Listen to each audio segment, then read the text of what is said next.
Showmore 1401, a small Montana town sleeps under October rain. 2 miles past the last streetlight, at the dead end of a road, nobody drive by accident, 40 motorcycles sit nose to tail outside a bar with a bullet hole in the sign. Inside, a jukebox plays. Men laugh. The wind shifts. A barefoot boy comes through it, 10 years old, soaked to the bone, blood drying along his jaw. He does not stop at the threshold. He does not look at the bikes, the leather, the smoke. He runs straight to the biggest man in the room and grabs his vest like life support. His lips move once, 6 words, quiet enough to be a prayer. The jukebox finishes its song. The pool balls go still.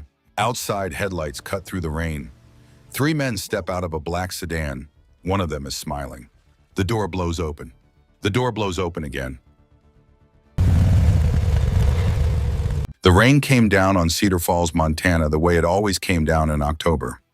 Slow at first, then mean, then biblical. The kind of rain that didn't ask permission, didn't apologize, didn't quit until it had washed something clean or buried something for good. The kind of rain old men in this part of the country still call drowning weather, because once it started, the river swelled, the back roads turned to soup, and the dead seemed to stir under the soaked earth. Inside Throttle's bar, the rain was just background noise. A low drum beat under the rumble of Harleys parked nose to tail along the curb, under the jukebox grinding out an old Waylon Jennings track for the 3rd time that night, under the laughter of 40 leather-clad men who had ridden too many miles together to need words to fill the silence. The bar sat at the dead end of Old Mill Road, 2 miles past the last streetlight, where the town's working folks turned around and the wilder ones kept going. The wooden sign above the door had been repainted twice in 20 years, but the bullet hole in the upper left corner remained untouched, almost reverent. Locals said that hole was a reminder of what nobody asked twice. Slade Mercer sat alone in his corner booth. The corner had no name on it, but every man in the Iron Riders Motorcycle Club knew not to take that seat. Slade Mercer, 6'5", 280 pounds of stillness, sat where the wall met the wall, where he could see every door, every window, every face. His beard had gone the color of old steel.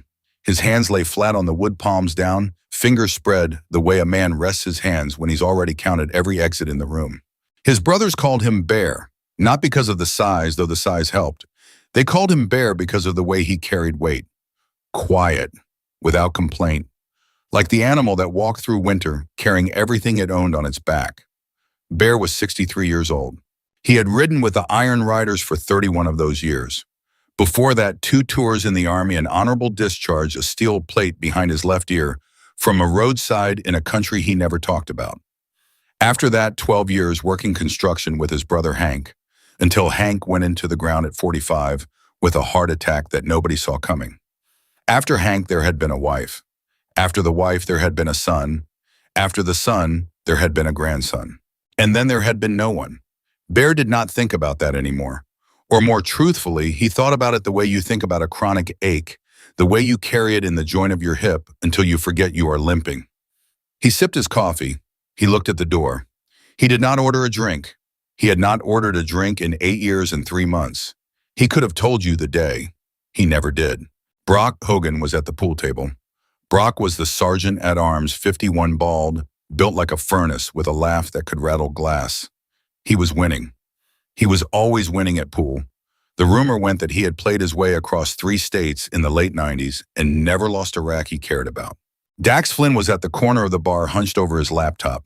Wrench the brothers called him because in another life, he had been the youngest electrical engineer at a defense contractor in Colorado Springs. And in this life, he was the man you went to when your phone got hacked, your wife's lawyer was watching your messages, or your kid's school had locked you out of the parent portal. Wrench was 44. Wrench wore reading glasses now. Wrench did not like it when people pointed that out. The rest were scattered. Cruz Donovan, Rex Steele, Jax Pierce, Stone Briggs, Kane, Dalton, Axel Riggs, Gunnar Locke, and another 30 men, most of them between 50 and 70, most of them carrying scars they had stopped explaining, most of them sober, most of them married, most of them grandfathers. You would not have known it to look at them. That was the point. The door blew open. 40 heads turned slow. Not afraid, curious. Throttles had a rhythm, and the rhythm did not include the door blowing open at 9:15 on a Tuesday in October. The wind came in first carrying the rain, then came the boy. He was 10 years old. He was barefoot. His feet were so red they looked like they had been dipped in paint. His shirt, which might have once been blue, was plastered to his ribs. His hair was the color of wheat, but the rain had darkened it almost black. His left eye had a bruise that was no more than a day old. His lower lip was split. There was a single thin line of blood drying along his jaw. He did not stop. That was the part nobody at Throttles would forget. He did not stop at the threshold to look around. He did not pause to be afraid of the bikes, of the leather, of the smoke. He came through the door like a deer being chased through a fence, and he ran. He ran past the pool table, past the jukebox, past Brock and Cruz and Stone, and he ran straight to the biggest man in the room. Bear had not yet stood up. The boy reached the booth. His small hands, blue around the knuckles, white at the fingertips, grabbed the leather of Bear's cut. He grabbed it the way a child grabs his mother's coat in a crowd. He grabbed it like life support.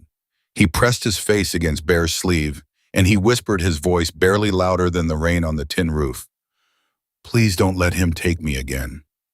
The bar went silent. 40 grown men, men who had been laughing a half-second earlier, stopped breathing at the same time. The jukebox finished its song and did not start the next. The pool balls on Brock's table clicked once and went still. Even the rain for a moment seemed to lean closer. Bear looked down. He did not move his body. He moved only his eyes. He looked at the small hand fisted in the leather of his vest. He looked at the knuckles where the skin had gone blue from cold. He looked at the wrist. The wrist. Bear had been a soldier. Bear had been a mechanic. Bear had buried his brother, his wife, his son, and his grandson. Bear had walked through the kinds of rooms most men in Cedar Falls did not know existed. And when Bear looked at the boy's wrist, his stomach did something he had not felt it do in 12 years. There was a band of raw, weeping skin around that wrist, about 1.5 inches wide. The flesh had been rubbed down to wet red, in places almost black. There were small horizontal cuts where the rope had bitten the deepest. The same wound circled the other wrist. There was old rope fiber still caught in the broken skin. Bear had seen rope burns before, but never on a child. Slowly, very slowly, the way a man approaches a hurt animal, Bear raised one massive hand. He laid it on the back of the boy's wet head. The boy flinched. Bear did not pull back. He just held his hand there, light as a leaf, and waited until the flinching stopped. "Son," Bear said in a voice that should have been too low for the boy to hear, but that the boy heard anyway. "Who did this to you?" The boy did not answer. He could not answer. He was shaking too hard. Brock crossed the room. He did not run. Brock didn't run for anyone or anything, but he crossed in 5 long strides, and he stopped at the edge of the booth, and his big hand went to the grip of the folding knife on his belt without anyone seeing him do it. Wrench at the bar was already setting his glasses straight on his nose and watching the door. Cruz had moved without seeming to move at all. He was now between the door and the booth. That was how the Iron Riders worked. You didn't have to give an order. You just had to need one. Bear's hand still on the boy's head leaned down. "Easy, easy, kid. You're inside, you're warm. Nobody's taking you anywhere. Can you tell me your name?" The boy's whole body shuddered. "Wyatt," he whispered. "Wyatt Carver." "Wyatt." Bear nodded once. He pronounced the name the way you pronounce the name of someone who has just become important. "How old are you, Wyatt?" 10. I'm 10. 10. Bear's eyes did not leave the boy's wrists. "Wyatt, listen to me real careful. Who hurt you?" Wyatt opened his mouth. The door blew open. For the second time in 90 seconds, the wind and the rain came through the threshold of Throttle's bar. But this time it was not a barefoot child. This time it was 3 men. The lead one stepped in first the way the lead one always does. He was lean. He was somewhere between 38 and 45, and you could not have nailed the year more than that. His head was shaved down to dark stubble. His eyes were pale gray, the color of river ice in February. He wore tactical pants, a black soft-shell jacket, and on his right hip openly the unmistakable shape of a holstered handgun. The 2 behind him wore black uniforms, the kind that almost looked like real law enforcement, but were not real, the kind you can buy off the internet for $200. They were younger. They were thicker. One had a face like a bag of gravel, the other was clean-shaven and trying not to let his eyes dart around the room. The lead one let his gaze drift across the bar. He smiled. It was a small, controlled smile, the kind of smile a man uses when he wants you to think he is reasonable. "Evening, gentlemen," he said. His voice was clean, polite, almost soft. "Sorry to interrupt your night." Nobody answered. His eyes landed on the booth, on Bear, on the buck clinging to Bear's vest. "There he is," the man said, the way a parent says it at the end of a long game of hide and seek. "There's our little runner." He took a step inward. Cruz Donovan against the wall by the door did not move. Cruz did not move because Cruz was deciding in real time whether or not to break this man's wrist. Cruz had not made up his mind yet. The lead man held up both hands, palms forward. "Easy, easy everyone. I know how this looks." He nodded toward Wyatt. "My name is Garrett Decker. I'm with Sentinel Private Recovery. We're licensed in 4 states, and we are bringing this boy home tonight to a family that has been out of its mind with worry for the last 72 hours. Wyatt's whole body locked against Bear's sleeve like a vice. The shaking stopped. It did not stop because the fear was gone. It stopped because there was a fear so large it had passed the threshold where shaking helps. Bear felt it. He did not look at Decker. He kept his hand on the boy's head, and he asked in the same low, quiet voice he had used a minute ago, "Wyatt, do you know this man?" Wyatt did not answer with his mouth. He answered with his fingers. His grip on Bear's cut tightened until Bear could feel the small knuckles digging into the bone of his rib. "That's not your answer, son," Bear said almost gently. "I need to hear it out loud." The boy's voice came up from the bottom of a well. "He took me," Wyatt whispered, "off the bus. He's the one who took me off the bus." The room did not gasp. Iron Riders did not gasp. The room got instead 10 degrees colder. Garrett Decker laughed. It was a careful, measured, professional laugh. "Gentlemen," he said, "the boy is traumatized. We see this a lot in recovery work. Kidnapped children frequently misidentify their rescuers as their abductors. It's a documented psychological response. Stockholm in reverse." He took another careful step forward. "If you'd be willing to release him to my custody, I have documentation right here. Court order, parental consent, the works." He patted the inside pocket of his jacket. Bear's eyes flicked finally to Decker's face. The two men looked at each other. It lasted maybe 4 seconds. In those 4 seconds, Bear, who had been a soldier, who had read enemies across courtyards and roadsides his whole adult life, learned everything he needed to know about Garrett Decker. He read it in the smile that did not reach the eyes. He read it in the way the right hand kept floating casually toward the holster. He read it in the way the 2 men behind Decker were standing too close to each other, like men who had only worked together for a few weeks. He read it in the way Decker had glanced for less than a second at Wyatt's wrists and then deliberately not looked at them again. Bear did not show any of what he read. He just nodded slow. "Show me the paperwork," Bear said. "Of course." Decker reached into his jacket. Cruz Donovan moved. He moved exactly 6 inches, just enough that his right hand was now resting casually on the haft of the framing hammer hanging from his belt. Cruz never carried a gun in the bar. Cruz did not need a gun in the bar. The hammer would do. Decker noticed. Decker pretended not to notice. He drew out a manila envelope, opened it, and laid 4 pages on the bar top. They looked at a glance like court documents. State of Montana letterhead, a judge's signature, a photograph of a boy blurry that might have been Wyatt and might not have been. Wrench, without standing up, swiveled his laptop toward the bar and tapped 4 keys. "Slate," he said quietly. "Slate Mercer." He never called Bear that. He never called him anything but Bear. The use of the formal name was a signal. The signal meant, "I need you to hear me." Bear looked at him. Wrench turned the laptop so only Bear could see the screen. He had pulled up the Montana Department of Justice's missing children database. He had typed in the date, the county, the age range. There were 0 entries. No active Amber Alert, no missing child report, no bulletin, no APB, no record of a Wyatt Carver age 10 taken anywhere in the state of Montana in the last week. There was nothing. There had been nothing. Officially, Wyatt Carver did not exist as a missing child. Bear let his eyes rest on the screen for 2 seconds. Then he raised them slowly and looked at Decker. "Funny thing," Bear said, boy disappears 3 days ago. Family loses their minds with worry, and there's not one report on file." Decker did not blink. The family requested a private response, he said smoothly. No police involvement. We were retained to keep this discreet. Discreet, Bear repeated. Discreet. Mr. Decker. Bear's voice had not risen at all. It had, if anything, gone lower. Where exactly did the bus stop where you say this boy was taken? Decker's jaw moved once almost imperceptibly. I'm not at liberty to disclose operational details in front of civilians. Mr. Decker, the boy says you took him off a school bus. There's been no Amber Alert. There's been no police report. There's been no operation on file with the state. There's no parent in here with you. And the boy's got rope burns on his wrists that are not 3 days old. They're maybe 12 hours old, 14 at the most. Bear's eyes drifted deliberately to Decker's belt. Care to revise your story before this gets formal?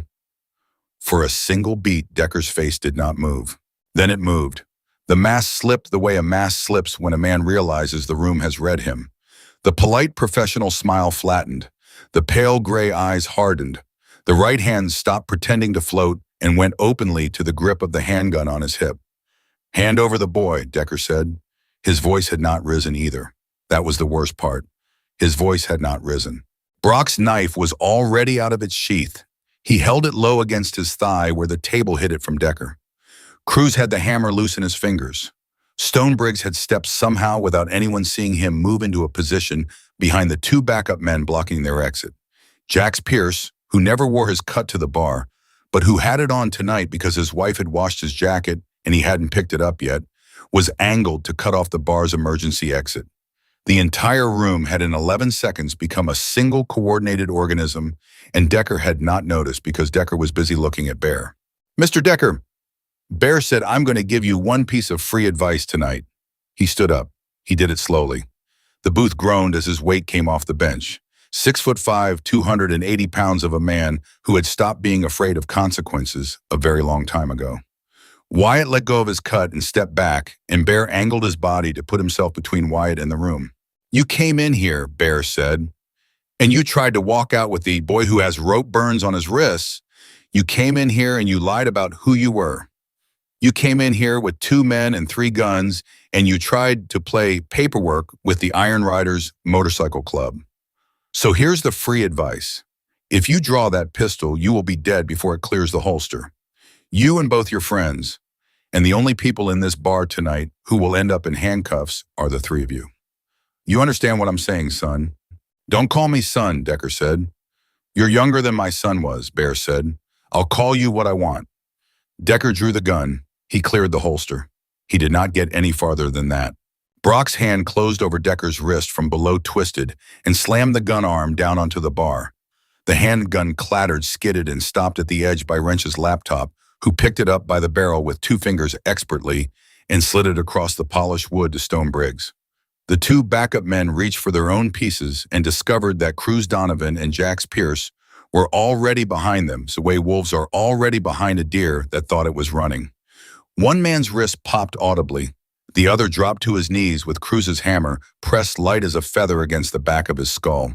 In the world outside, sirens started. Bear had not given an order to call them. He had not needed to. Wrench, with 2 free hands and a laptop, had dialed dispatch the moment he saw the rope burns. He had told dispatch the address. He had said the words active abduction in progress and armed suspects and Detective Margaret Boone without raising his voice. Detective Margaret Boone was the only honest person in the Cedar Falls Police Department that the Iron Riders trusted by name, and she happened to be on shift, and she happened to be 8 minutes away. She came in with 4 uniformed officers behind her. Margaret Boone was 56. She had been a cop in Cedar Falls for 31 years. She was thin as a fence post, gray-haired with the kind of dry, weather-beaten face that suggested she had spent her entire adult life trying to find children who did not want to be found. She walked into Throttles, took in the room. The 3 disarmed men, the boy behind Bear's elbow, the rope burns, the manila envelope of fake court documents on the bar. She did not say what most cops would have said. She did not say, everybody put your hands up. She said instead, Bear, status. 3 suspects, Bear said. Disarmed. The lead one is one Garrett Decker, claims to be private recovery. Boy says they took him off the school bus 3 days ago. The boy says there are 5 more. 5 more, Boone repeated. 5 more. Boone's eyes closed for one full second. Then she opened them, and she became a person Bear had seen her become many times before. She became very precisely a woman who was about to do her job all the way through to the end of it. Cuff them, she said to her officers. All three. Read them all the way through. Don't let any of them get their hands near each other or near their pockets. I want everything they have on them in evidence bags. Boots, belts, jackets, all of it. Move. The officers moved. Decker, hands behind his back, looked for the first time exactly like what he was, a 39-year-old man who had run out of moves. He did not say anything. He stared straight ahead at the wall behind the bar. The mask did not come back. There was no charm left to call up. There was just a man who knew with absolute clarity that the easy part of his life had just ended. Boone crouched down beside Wyatt. Wyatt had pressed himself into the corner of the booth. He had his arms wrapped around his own ribs, the way children wrap their arms around themselves when there is no other body to hold them. Hi, Boone said. My name is Margaret. I'm a detective with the police, and I work very hard to find children who have been taken away from their families. May I sit? Wyatt looked at Bear. Bear nodded once. Wyatt nodded. Boone sat. She did not sit close. She sat far enough that the boy did not have to feel her, but close enough that he could hear her. She kept her hands visible on her knees. She did not write anything down. Wyatt, is that your name? Yes, ma'am. Wyatt Carver. Yes, ma'am. Wyatt, are your mother and father David and Sarah Carver? Your daddy teaches history at the high school. Wyatt looked up sharply. You know my dad. I went to school with your dad, sweetheart. About 100 years ago. He's a good man. He's been calling our department every day. He thinks you went missing on the way home from school on Friday. Wyatt's face crumpled. It was the face of a boy who had been holding it together for 72 hours and had just been given permission to stop. He's been calling, Wyatt whispered. Every day. Twice a day. He hasn't slept since Friday. The boy started to cry. He cried the way 10-year-old boys cry when no one has let them cry for 3 days. It was not loud. It was the silent, jagged crying of a child who has not yet remembered how to make sound. Bear, without looking around, reached one big hand and laid it flat on the top of Wyatt's head and left it there. Wyatt, Boone said very gently, I need to ask you something, and I know it's hard, but I need you to tell me the truth even if it scares you. Can you do that? Wyatt nodded. Are there more children with you? Are there other boys and girls being held somewhere? 5, Wyatt whispered. There's 5 more. There were 6 of us. They put us in offices, upstairs. The big one with the broken roof. The big one with the broken roof, Boone said. Sweetheart, do you know what that building is called? It used to make pipes, Wyatt said. There's a sign in front. It's got rust on it. More something. Morrison, said Bear. His voice was so quiet you would have missed it if you weren't right next to him. The Morrison Pipe Works, East Side, closed in 2019. Boone looked up at him. That's the one, she said. She stood up. She walked 3 measured steps to where Decker was sitting handcuffed at the bar. She did not touch him. She did not lean in. She just stood directly in front of him, and she let him look at her face. Mr. Decker, she said, in the next 48 hours, you are going to learn something about Cedar Falls. You are going to learn that this is a small town, and small towns in Montana have memories. You took 6 children. You put 6 children in a building. You decided you were going to make money off frightened parents who don't have any money. And tonight you walked into a bar full of grown men who every single one of them, know what it feels like to lose somebody small and not be able to get them back. Decker did not look up. You're going to talk to me tonight, Boone said, and you are going to tell me where the other 5 children are, and what time they last ate, and where the guards are stationed, and how many weapons are in that building. You are going to tell me all of those things, because if you don't, I am going to step out of that interrogation room, and I am going to leave the door unlocked, and I am going to go for a long walk. She paused. Do we understand each other, Mr. Decker? Decker swallowed. He nodded. Boone walked back to Bear. She did not lower her voice. She did not have to. Bear, she said, I'm calling SWAT. I'm going to need 90 minutes to get them in position. I'm going to need a perimeter at the Morrison facility, and I'm going to need it without sirens. I cannot have those sirens hit the air before we're ready, because if the men inside that building hear them, Those 5 children will be dead before we get through the door. Understood, Bear said. There's one more thing, Boone said. Bear waited. There's been no Amber Alert. There's been no missing person bulletin. I've worked this department for 31 years, and I have never not one time seen 6 children disappear and nothing land on my desk. Not even a parent walking in. That doesn't happen by accident, Bear. That means somebody inside my department has been making it not happen. Bear nodded slowly. You got a name. Not yet, Boone said, but I'm going to. She turned to leave. She got 2 steps. She turned back. Bear, she said, when we go to Morrison tonight, those 5 kids are going to come out of that building scared and shaking and looking at flashing lights. They're going to see SWAT uniforms and tactical vests and rifles, and I am afraid of what that's going to do to them. I have armed law enforcement. I do not have anybody who looks like he can be trusted with a hurt child. She let that sit. I'm not authorizing your club to participate in the raid, she said. I'm not even going to acknowledge you were near it, but if a number of motorcycles happened to be parked 1 block away when the children came out of that building, and if those 5 children happened to see big men in leather jackets standing between them and the rest of the chaos, I would consider that a very lucky thing. Bear did not smile, but his eyes for a fraction of a second did something close.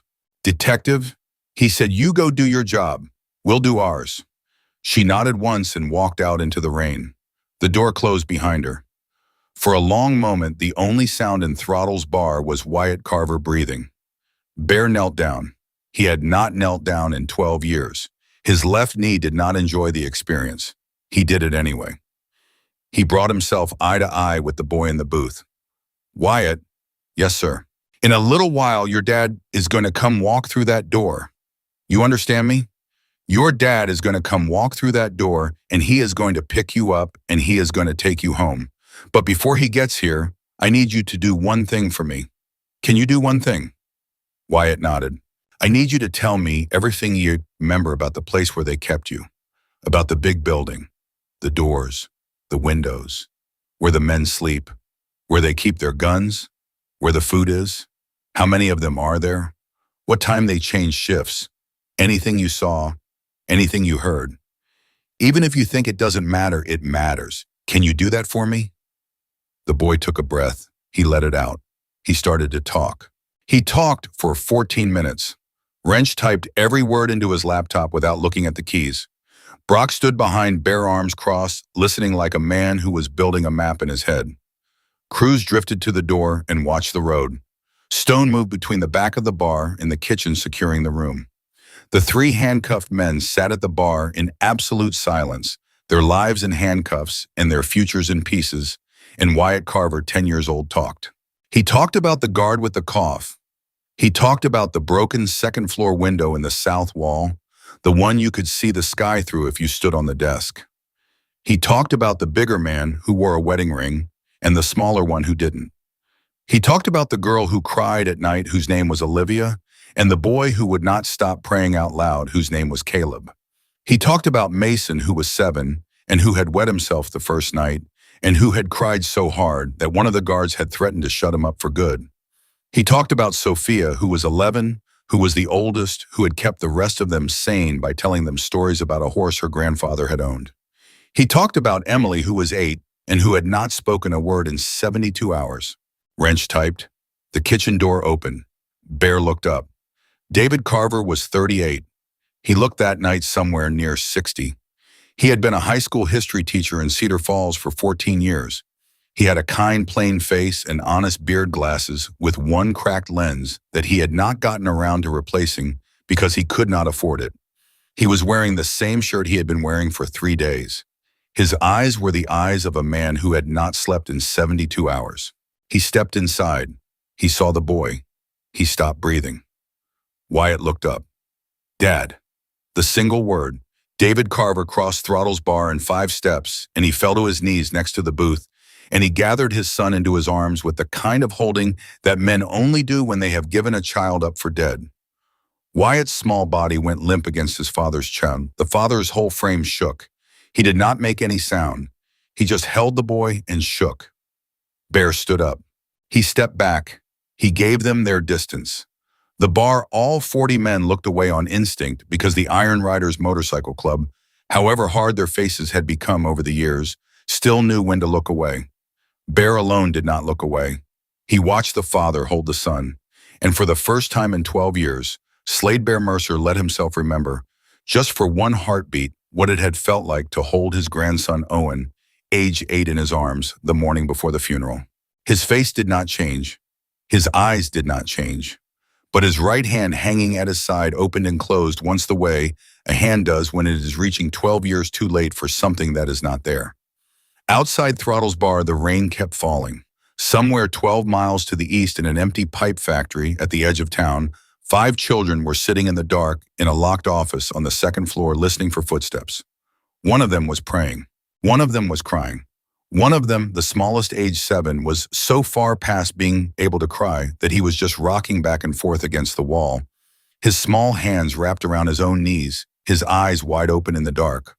None of them knew it yet, but 63 miles of road and 40 motorcycles were already in the process of turning their direction. In the back office of Throttle's Wrench, Flynn was at his laptop. The screen lit his face from below. He had pulled up the Cedar Falls Police Department dispatch log for the last 72 hours, and he was scrolling slowly, his finger moving with a kind of careful, lawyerly patience. He found something.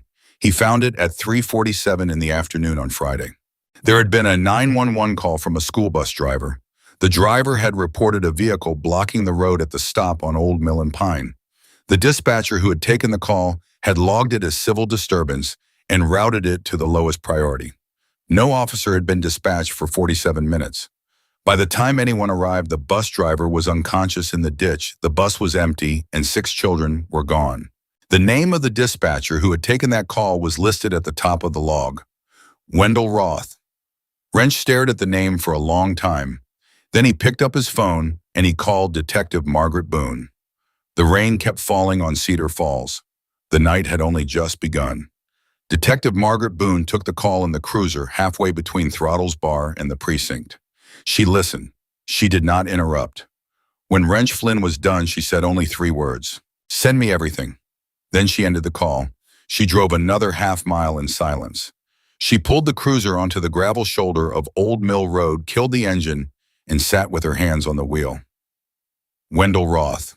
She had known Wendell Roth for 22 years. He had come into the department young, polite, married a girl from up the lake, raised 2 daughters. He had never been ambitious.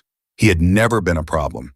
He had been, in fact, exactly the kind of slow, careful, dependable presence that you wanted on dispatch when the calls came in fast and ugly.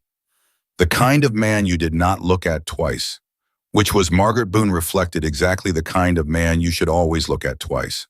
She picked up the radio. "Dispatch," she said. "This is Detective Boone. Is Wendell Roth on shift tonight?" There was a pause. "Negative, Detective. Wendell called out sick about an hour ago." "An hour ago," Boone said. "That's affirmative." "Copy." She set the radio down. An hour ago had been roughly the moment that Wrench Flynn's call to dispatch about the Throttle situation would have moved up the chain. Wendell Roth had heard the address. Wendell Roth had heard the words "active abduction in progress." Wendell Roth had heard the name of one of his associates pulled out of a bar by a 63-year-old biker. And Wendell Roth had called out sick. Wendell Roth was running.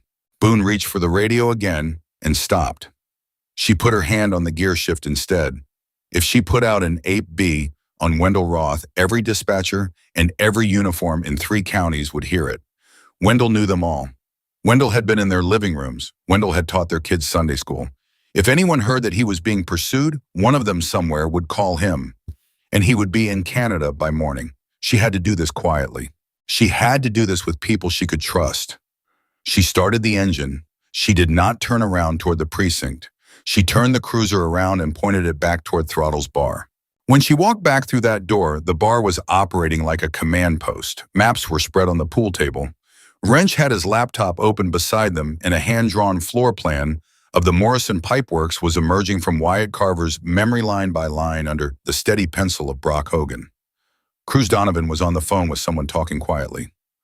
Stone Briggs was at the door. Bear was where she had left him, standing behind the booth, where Wyatt now sat curled against his father's chest, the boy half asleep, the father not asleep at all. Boone walked straight to Bear. I need to borrow you, she said. Bear nodded. He turned to David Carver. Sir, you stay right here in this booth. There's coffee. There's food.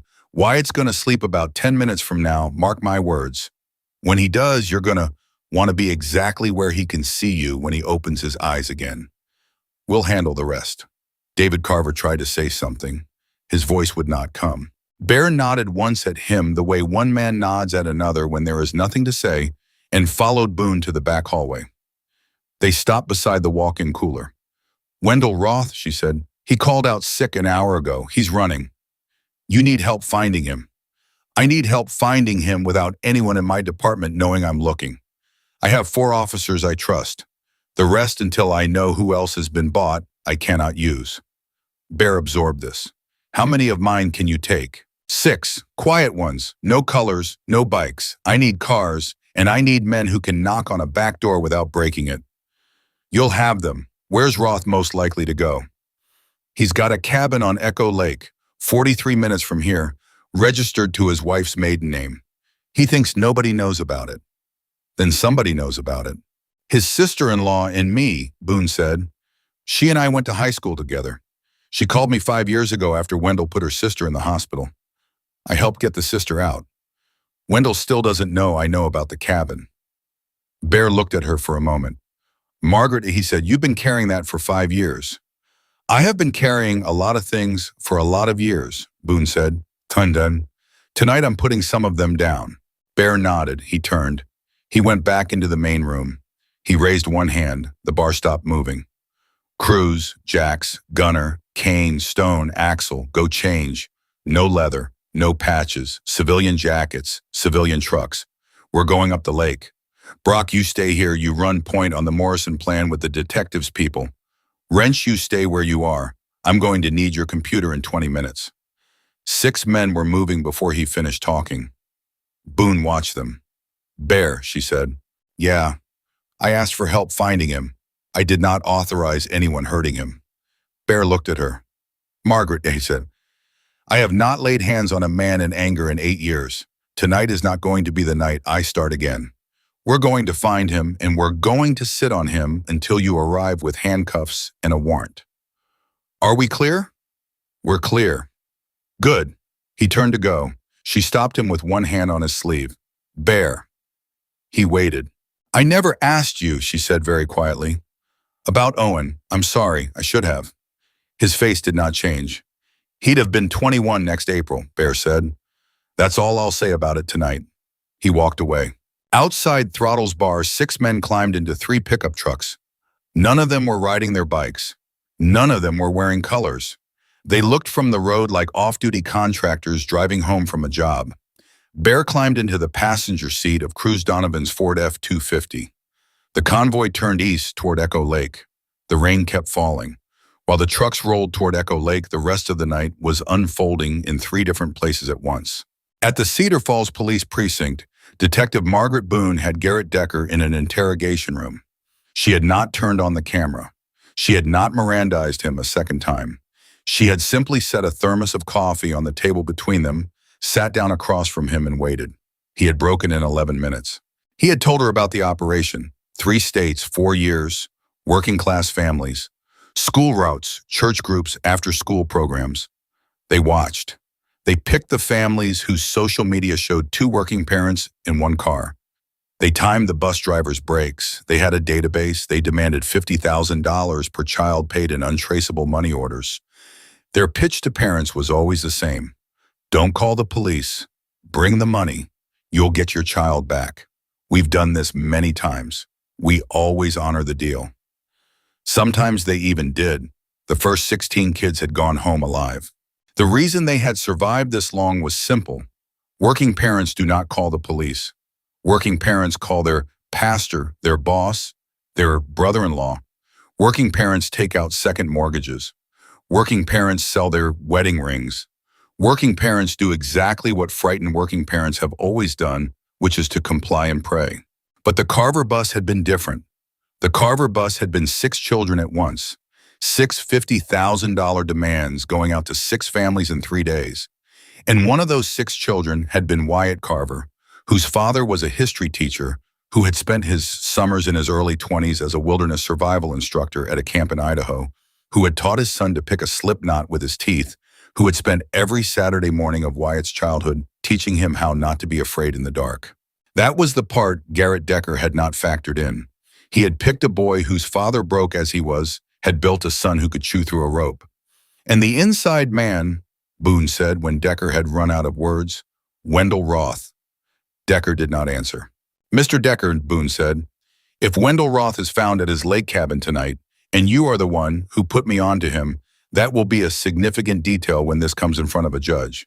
If, on the other hand, you continue to protect him, you and Roth are going to walk into a federal courtroom standing exactly the same distance away from a life sentence. Do you understand me? Decker looked at her for a long moment. Then he gave her 2 phone numbers. She walked out of the room and called the first one. It rang to voicemail. The recorded greeting in a calm, polite, slightly bored voice said, "Hi, you have reached Vernon Blackwood. I am currently unavailable. Please leave a detailed message, and I will return your call as soon as I am able." Boone stood very still in the hallway with the phone against her ear.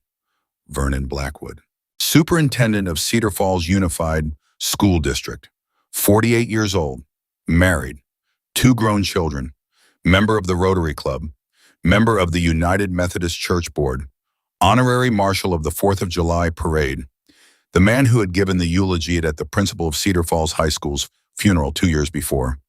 She did not leave a message. She slipped the phone back into her pocket.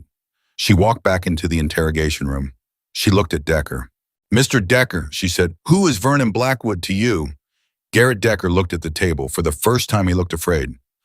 "He's the man who picks the children," Decker said. While Detective Boone was learning the name Vernon Blackwood, for the first time Brock Hogan was leaning over the pool table at Throttle's bar, sketching the second floor of the Morrison Pipeworks in fine pencil, while Wyatt Carver, half asleep against his father's chest, murmured corrections. "There's a hole in the ceiling," Wyatt mumbled. "In the room they put Sophia in. You can see the sky. Big enough to climb through. Maybe. What's right above it? Birds, pigeons. There's pigeons up there. What floor? 3. Brock marked the spot with an X. "Okay, son, anything else? Anything else you can think of?" Wyatt was silent for a long moment. His breathing slowed. Brock thought he had fallen asleep. He started to put the pencil down. Wyatt's voice, smaller than before, came up from his father's shirt. "There's a man," Wyatt said. "That came twice. Not one of the guards. A different one. He came in a black car. He came into the office where they kept us. He looked at us. He didn't say anything. He just looked at us like he was what, son? Like he was buying us." Brock put the pencil down. He turned and looked at the back of the bar where Wrench Flynn was at his laptop. "Wrench," Brock said, "I'm going to need you to start looking at black sedans registered to anyone who's been in the school district in the last 10 years. Wrench did not look up. He just nodded. "On it." Brock looked back down at the boy. "Wyatt," he said, "what did this man look like? Can you remember?" "Tall," Wyatt mumbled. "Not as tall as Bear. Skinny, glasses, gray hair on the sides. He smiled at us. He had a—" The boy's voice trailed off. "He had a pin on his jacket, like a flag, but not the flag, a different flag." "What did the flag look like?" "It had a tree on it," Wyatt whispered. "A tree in a mountain." David Carver looked up sharply at Brock. The Cedar Falls Unified School District logo, which appeared on every staff lapel pin in the district, was a tree in front of a mountain. David Carver knew this because David Carver, history teacher, had been wearing one for 14 years. "Brock," David said. His voice came out thin and shaky. "That sounds like a school district pin. That sounds like one of ours." Brock looked at him. "Mr. Carver," Brock said slowly, "how many people in your district wear that pin?" "Senior administrators, maybe 20 people in the whole district." "And who's the top of that list?" David Carver did not answer at first. He looked down at his sleeping son, and his hand, the hand pressed against the boy's back, started to shake. "The superintendent," he said, "Vernon Blackwood." 2 miles south of Echo Lake Cruz, Donovan killed the headlights on the F-250 and rolled the truck the last 300 yards on instinct and moonlight. The other 2 trucks did the same behind him. The road bent through a stand of pines, and the pines opened out onto the gravel driveway of a small log cabin set back among the trees. Lights were on in 2 of the windows. There was a Ford Bronco parked beside the cabin. Mud splattered the engine, still ticking as it cooled. Bear stepped out of the truck. He did it carefully. The gravel under his boots crunched once, and then he stood very still and let his eyes adjust. The 6 other men stepped out behind him. Nobody made any noise. There was no plan. There did not need to be. Cruz went left around the back of the cabin. Gunner Locke went right toward the Bronco. Kane Dalton and Axel Riggs stayed at the truck, watching the road. Stone Briggs walked without hurrying to the front porch. Jax Pierce followed Bear. Bear stepped onto the porch. The boards groaned just once under his weight. The cabin door opened from the inside. Wendell Roth stood in the doorway with a hunting rifle in his hands. He was 51. He was thin. He was wearing a wool sweater that his wife had probably yet knitted for him the way wives in this part of Montana still knit sweaters. His glasses were crooked on his nose. He had been packing. There was a duffel bag on the kitchen table behind him. There was a cardboard box of cash on top of the duffel bag. There was a passport open beside the box. He stared at Bear. Bear stared at him. Bear, who had stood on the porch with both hands open at his sides, raised them slowly until they were at shoulder height, palms out. The way a man surrenders. The way a man also says, "Look at my hands. They are empty. Yours don't need to be full." "Mr. Roth," Bear said quietly, "Margaret Boone is 43 minutes behind us." Wendell Roth's hands tightened on the rifle. "Mr. Roth," Bear said again, "I'm not the law. I'm not press. I'm not here to make you a story. I'm a 63-year-old man who came up this road tonight to make sure you stayed here until she got here. That's all. You set that rifle down. You sit at your kitchen table. You talk to her when she walks in, and you have a chance, a small chance, but a chance to be the man who told the truth about Vernon Blackwood. Or you can lift that rifle one more inch, and you can find out very quickly how this evening ends for you. Your choice." Wendell Roth's eyes moved. For a fraction of a second, they flicked involuntarily past Bear's shoulder to where Stone Briggs was standing in the dark 12 feet behind the porch, and Cruz Donovan was at the corner of the house, and Jax Pierce was already inside the kitchen because Jax Pierce had come in through the side window when nobody was looking. Wendell Roth saw all of that. He saw in particular Jax Pierce, who was standing in his own kitchen, who had one hand resting on the kitchen counter and the other resting on the back of a chair, and who looked in that moment like a man whose patience had a very specific shelf life. Wendell Roth set the rifle down on the porch. He sat down on the top step. He put his face in his hands, and he cried. He cried for a long time. He cried like a man who had been carrying something heavy uphill for a very long time and had just been told he could let go. He cried like a man who had been afraid every day for 4 years and who was suddenly more tired than afraid. Bear stood on the porch. He did not touch him. He just stood there and let the man cry. When Wendell Roth finally stopped, he wiped his face on the cuff of his wool sweater, and he looked up at Bear with eyes that were red and small. "He has my daughter," Wendell said. "Vernon, he has my daughter." Bear's whole body went still. "What do you mean he has your daughter, Wendell?" "My older girl, Madeline. She's a junior at the high school. He's her academic advisor.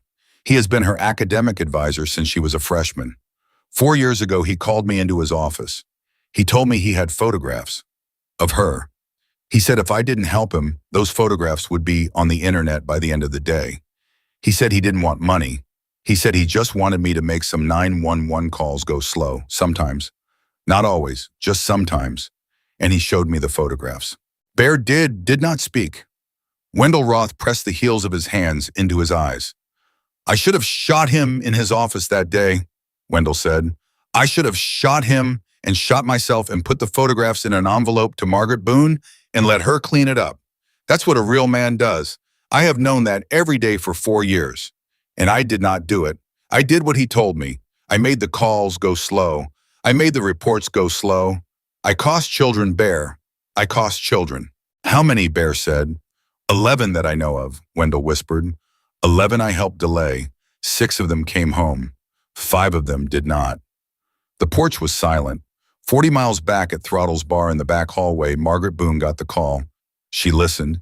She closed her eyes. She said, "Bring him in alive. And bring him to me, not to the desk, Sergeant. To me. I'll meet you at the precinct's back door in 50 minutes. She hung up. She walked into the interrogation room. She looked at Garrett Decker. "Mr. Decker," she said, "I'm going to ask you one more time, and the only correct answer is the truth. Does Vernon Blackwood, in addition to selecting your targets, have anything else on his hands?" Garrett Decker, who had been a recruiter for this operation, who had personally pulled 6 children off 6 buses in his career, who had until tonight believed himself to be the worst man he had ever met, looked at Margaret Boone with eyes that had gone slightly hollow. "Detective," he said, "Vernon doesn't pick them for the money. Vernon picks them because he likes to walk into the room and look at them while they're tied up. The money is for the operation. The children are for him." Margaret Boone, who had been a cop for 31 years, sat down very slowly across from him. She put her hand on the table. She breathed. "Okay, Mr. Decker," she said, "tell me everything." While Wendell Roth was being driven quietly and without sirens to the back door of the Cedar Falls Police Precinct, the raid on the Morrison Pipeworks went down at 4:12 in the morning. 26 Iron Riders parked their bikes 1 block from the perimeter and got off. They did not draw weapons. They did not approach the building. They lined up along the back side of the SWAT staging area in the dark, with the rain still falling, and they waited. SWAT entered the building through 3 points at the same instant. The first guard, the one who smoked too much and coughed when he laughed, was taken from behind without ever reaching his rifle. He was 60 feet from the south door. He went down without sound and was zip-tied in the wet grass before he understood what had happened. The second guard had a sandwich halfway to his mouth in the makeshift kitchen on the first floor. He saw the SWAT team coming through the doorway. He went for a pistol on the table beside him. He did not get there. He was on the floor 7 seconds later. The third guard, the one Wyatt had not warned them about, the one who had not been there the day Wyatt had escaped, was on the second floor. He had a rifle. He fired 3 rounds down the staircase.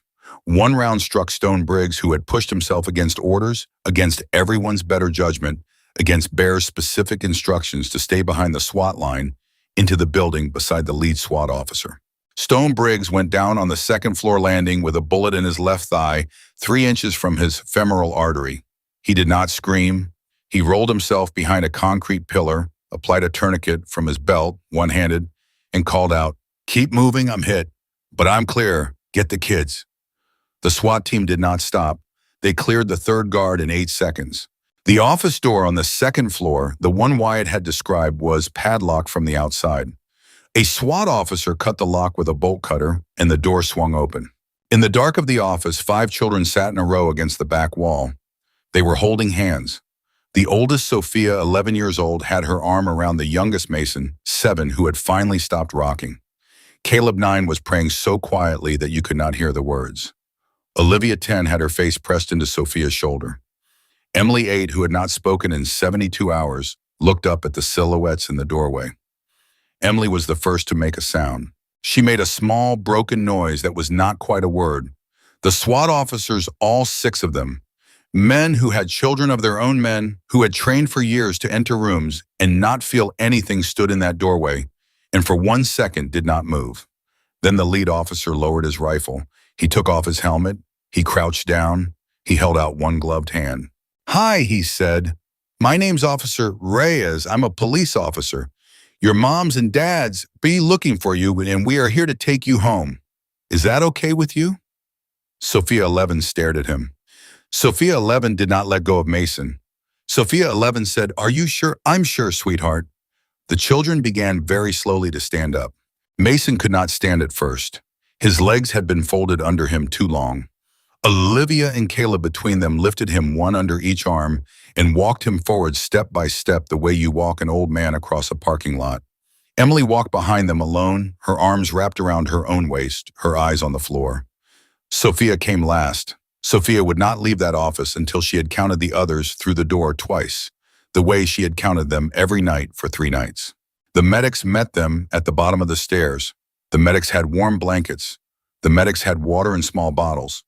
The medics had crouched down to eye level before they spoke, because the medics had been briefed by Detective Margaret Boone, and Detective Margaret Boone had told them very specifically that no adult was to address any of those children from a standing position for the next 24 hours. Officer Reyes spoke into his radio. 5 recoveries, all 5 alive, all 5 mobile. Bring up medics and bring up the bikes. Outside the Morrison Pipeworks, the rain had begun to ease. The sky to the east was not yet light, but it was no longer pure black. It was the color of weak coffee, the kind of color that lets a man know dawn is not far off. 26 iron riders stood in a long, loose line that stretched from the building's front door to the line of waiting ambulances. They had taken off their helmets. They had taken off their gloves. They had unzipped their leather jackets and pushed back their hoods. They stood with their hands open at their sides the way men stand at a wake. Bear was at the front of the line. The 5 children came out one at a time, walking under blankets that medics had wrapped around their thin shoulders. Sophia, first carrying Mason, then Caleb walking on his own, then Olivia, then Emily walking the slowest, looking at the ground. The children walked past the row of bikers. They did not flinch. They did not run. A girl, the third one out, Olivia, 10 years old, broke from her medic and walked straight to the biggest man in the line, which was Bear, and she stood in front of him with her face tipped up. "Sir," she said in a small voice that did not match the night that had just ended for her. "Are you the one who came to get us?" Bear got down on one knee. His left knee did not like it. He did not care. "Sweetheart," he said, "we all came. Every one of us." Olivia looked at the row of leathered, tattooed, weathered men standing in the dawn. She nodded once. She reached out one small, cold hand. She rested it for a moment on the back of Bear's hand. "Thank you," she said. Then she walked back to the medic and let him lead her into the ambulance. Bear stayed on his knees for another beat. His head bowed just for a moment, the way a man bows his head in a church he has not been inside in 12 years. Then he stood up and he walked back to his bike, and he did not say anything else for a long time. At 6:47 in the morning, Garrett Decker Wendell Roth, and a third source whose name was sealed under a cooperation agreement, gave Detective Margaret Boone the full set of phone records connecting the operation to Vernon Blackwood. Boone took the records, the recordings, and the financial spreadsheets Wrench Flynn had pulled out of 3 offshore shift companies overnight, and she walked into the office of the county district attorney at 9 in the morning. By 11:30 in the morning, a sealed warrant was signed. By 1 in the afternoon, Vernon Blackwood, superintendent of Cedar Falls Unified School District, was arrested in the parking lot of a Methodist church in his Sunday best, 3 minutes after he had finished delivering the welcome address at a Rotary Club luncheon. He did not resist. He smiled at the arresting officers. He told them they had made a serious mistake. He told them his attorney would be in touch. He was very carefully not told what he had been arrested for. He found out 40 minutes later in a cell alone when Detective Margaret Boone walked into the holding area, sat down on a metal stool, and laid 11 photographs on the table between them. The photographs showed 11 children. 6 of them were the children he had ordered taken in this case. The other 5 were the children who had been taken in his previous operations. 3 of those 5 children were dead. 2 of them had never been found. Vernon Blackwood looked at the photographs. His face did not change. That Margaret Boone would later say was the thing she remembered most. His face did not change at all. The arrest of Vernon Blackwood broke Cedar Falls in half. Not loudly. Cedar Falls was not the kind of town that broke loudly. It was the kind of town that broke in kitchens, in church basements, in the parking lots of grocery stores, in conversations conducted in low voices over chain-link fences. By the time the sun had set on the day of Blackwood's arrest, every adult in Cedar Falls knew, and every adult in Cedar Falls had taken a position. There were 2 camps. The first camp said simply that they had always known, that something about Vernon Blackwood had never sat right, that he had been too smooth, that his eyes had moved a certain way around the high school girls at the 4th of July parade, that his wife, Catherine Blackwood, who had divorced him quietly in 2017 and moved to Spokane, had probably known the most of all.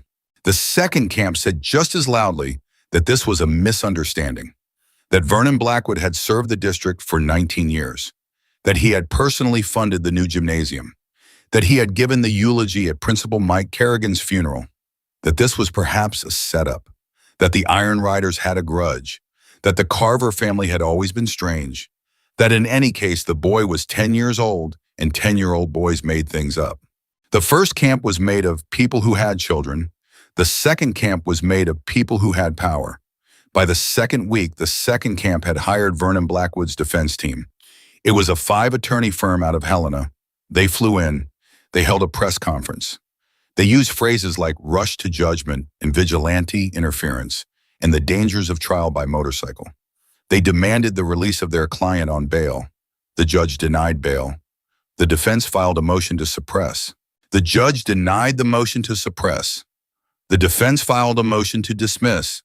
The judge denied the motion to dismiss.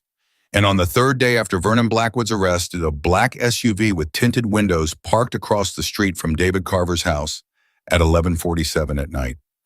It was Bear who saw it first. Bear had taken to spending his nights on the Carver porch. He had not asked permission. He had simply arrived at sundown on the second day with a folding chair and a thermos and a paperback book that he never opened. He sat on the porch from sundown to sunrise. He spoke to no one. He drank black coffee. He watched the road. David Carver on the second night had come out at 2 a.m. with a quilt over his shoulders and a mug of coffee.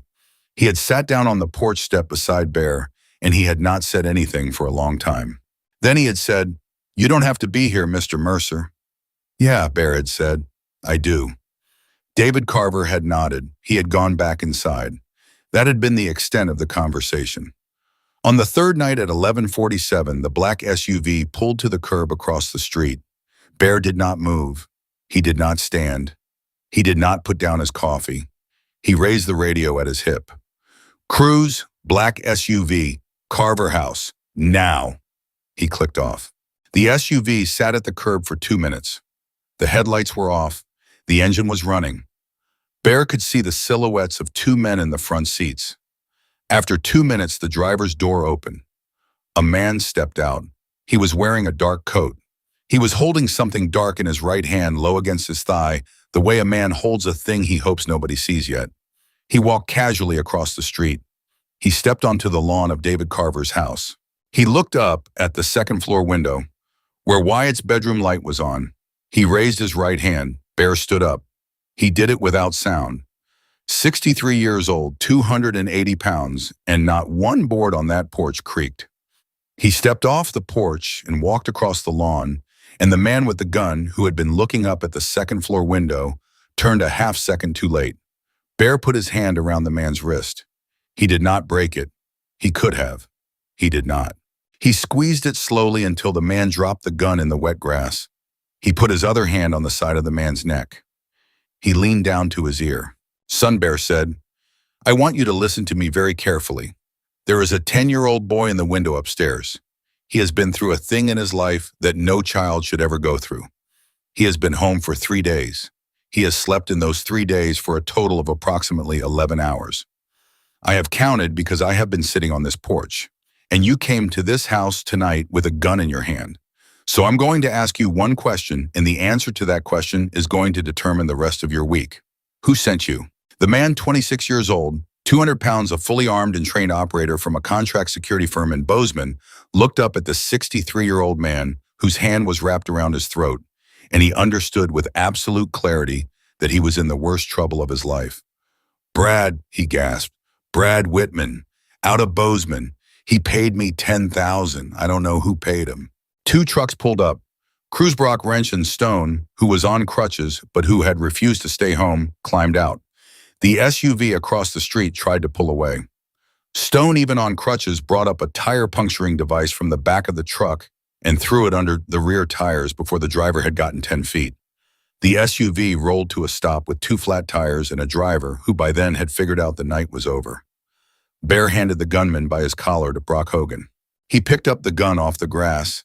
He carried it back to the porch. He sat back down in his folding chair. He took a sip of his coffee. He picked up his radio. "Margaret," he said, "we have 2 more for you." In Vernon Blackwood's holding cell the next morning, Margaret Boone walked in with a folder, and she sat down. "Vernon," she said. He did not look at her. "Vernon, last night a man named Brad Whitman out of Bozeman sent 2 armed men to the home of Wyatt Carver. They were stopped on the lawn. Both of them are talking. Brad Whitman, as of approximately 40 minutes ago, is also talking. Do you know what Brad Whitman is saying, Vernon?"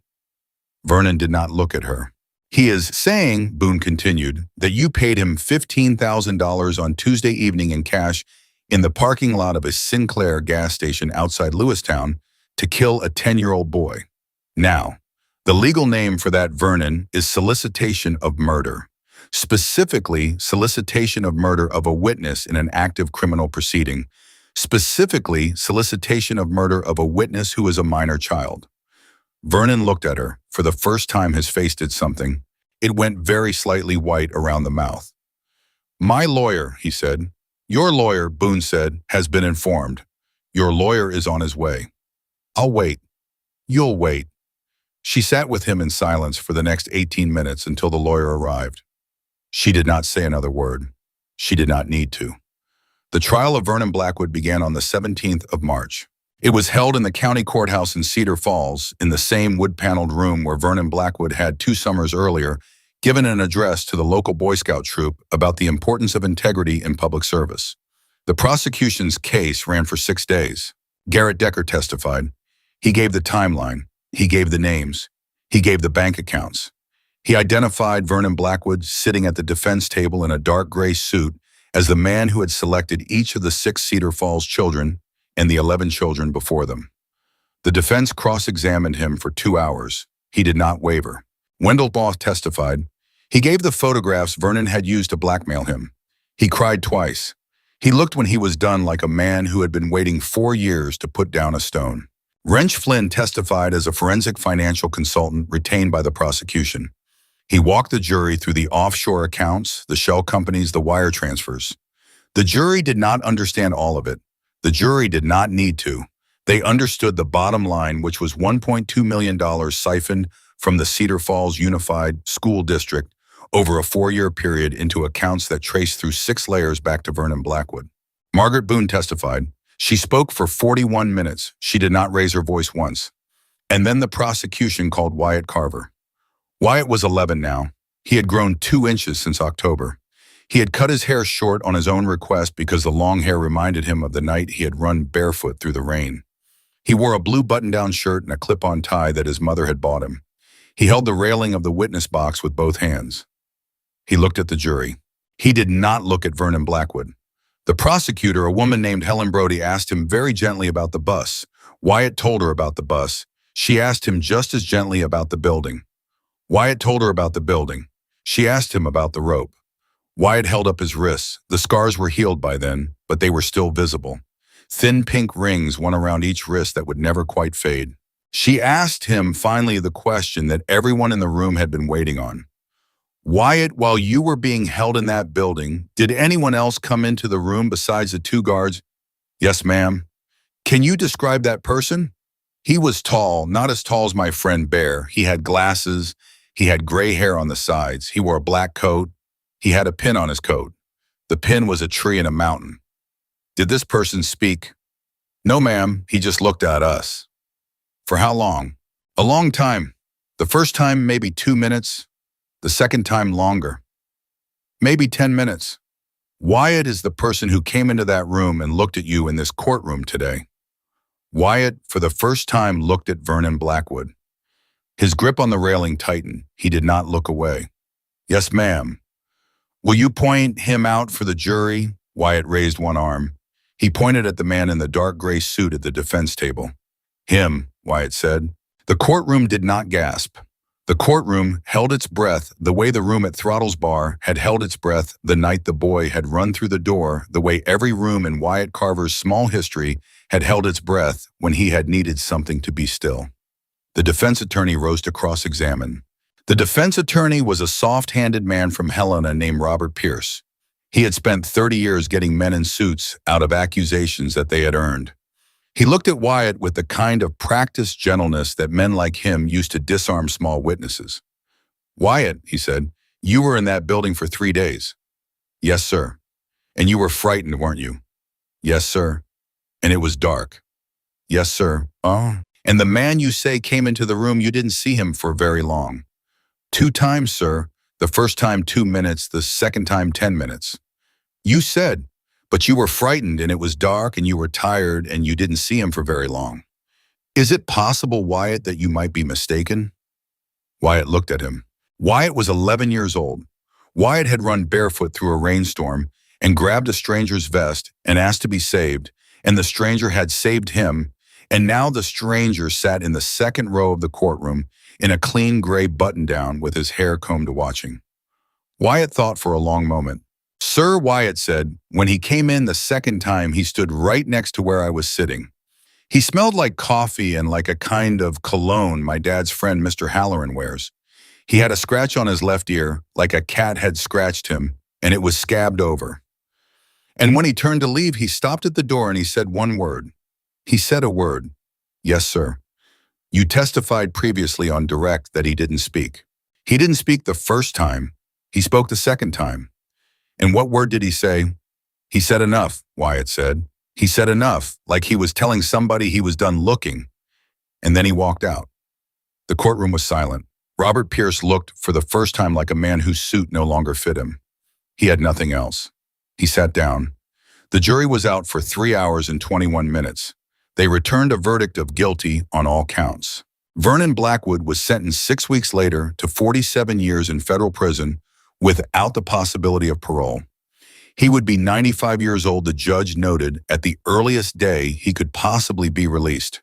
He would not see Montana again. Garrett Decker received life in prison with the possibility of parole at 25 years. Brad Whitman received life without parole. Wendell Roth, who had testified for the prosecution, who had brought 4 years of records and recordings with him into the witness box, who had wept twice on the stand, was sentenced to 12 years.